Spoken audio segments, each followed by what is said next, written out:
Hey everyone, it's Strange Michael. I hope you're doing well today. I saw a movie being talked about quite a bit online. I decided to check it out on Prime. Apparently, I don't know if it made it to theaters or not, but it was on Prime. It's about an hour and 45 minutes. It's a 80s throwback, slasher throwback, trying to bring slashers back, but it's very postmodern, which kind of ruined it for me. That movie is called Totally Killer. I know one actor who plays the dad in this, who's in everything, as a small role. And he's always good. I like him a whole lot. But everybody else were people I've never seen before, as far as I know, in movies or anything for that matter. The director and writer, I don't know anything about them. I think there were multiple writers on this film, by the way, from IMDb's sources. But I was not a big fan of this movie, unlike most people. Basically, the idea is that it's Halloween meets Back to the Future in a lot of ways. They actually spend a lot of time talking about Back to the Future in this movie. Now, first and foremost, it is, again, a slasher throwback, and I was kind of curious how would they approach that. Would it be really bloody? Would it be very sleazy? Would it have the elements of a slasher that made them so fun and enjoyable in the 80s that I still enjoy to this day? No. It has almost none of that. Matter of fact, all it does is spend most of its time criticizing that, but I'll get more into that in a moment. Essentially what this movie is about is there was a killer in 1987, I believe, who killed 3 young girls in high school. And I think he did it at like a house party or something like that. But anyway, he wore a Max Headroom looking mask, and nobody ever found out who he was. He got away, he disappeared. No one could ever prove who it was, an alibi, anything. And he also had like an earring. He looked like George Michael, but as a serial killer, obviously. But he shows up again 30 or whatever amount of years it is later, and attacks a young girl who we follow in this movie. He attacks her mom, who happened to also be about the same age as those girls and happened to be friends with those girls who were murdered back in the 80s. So something crazy happens there. Our main character happens to get chased down by the same killer who went after her mom, and with some crazy ass situation in an abandoned amusement park, basically in their town, she gets sent back in time to the year 1987 or whatever year it was to try to, I guess basically just out of her own curiosity, try to save the girls who got murdered because of what her mom had told her about in the past. And that's pretty much your movie here. But she also has other things where, like, they criticize Back to the Future, they try to claim that it got things wrong by making up their own rules, which is fine, whatever. She meets her mom, she actually tries to befriend her mom when she was a younger girl in high school. And that stuff I really enjoy. It's everything else surrounding the movie that gets on my last nerve. Character motivations are stupid. Character reactions to things happening are extremely stupid. It has a mild amount of heart and soul to it. I do admire that about it. But again, this is a very postmodern film, and all it does is criticize the 80s, the stereotypes of the 80s, the kind of things we did in the 80s and said in the 80s, even though I wasn't around. But you know what I mean? As a culture, as a society, the things we did and said, in movies especially in the 80s, we now consider problematic. And this chick, as she walks around, this is what I would call presentism the movie. Because as she walks around, she points fingers and says, hey, you can't say that. That's disrespectful. That is absolutely unfair and sexist. You know, she's always saying shit like that throughout this entire film. This young actress leading the film is a good actress. Her comedic timing is pretty solid too in this movie.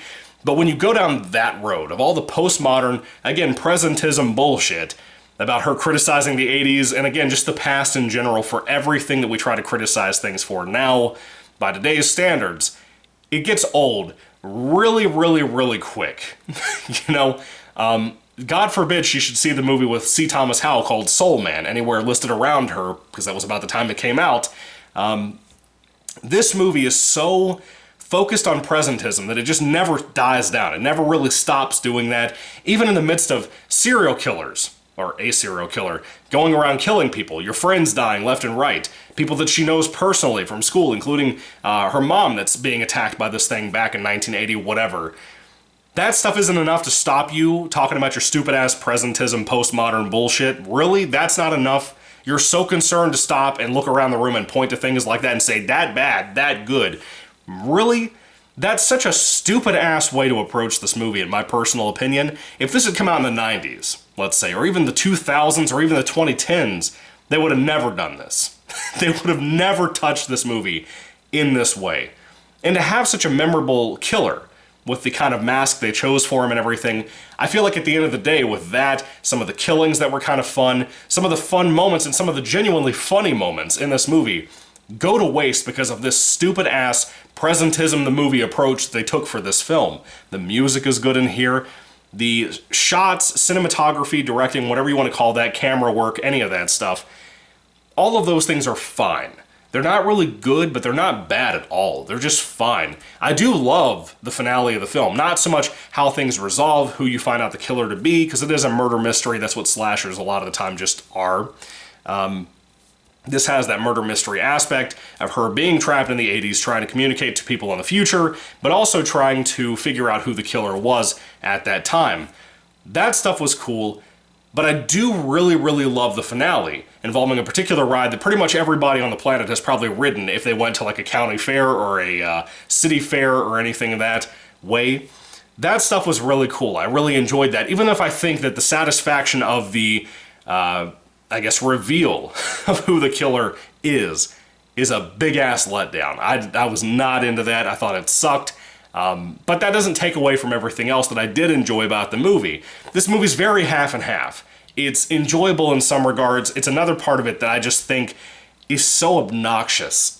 Just so obnoxious, you know? Now, the final, like, 5 minutes of the film, I think is really funny. Genuinely really, really funny. About changes in the future, you know? I won't go too much into that. I don't want to spoil anything for people, but I really like that respect of this movie. It has some good ideas, and it has a lot of bad ideas. That's the worst part about Totally Killer.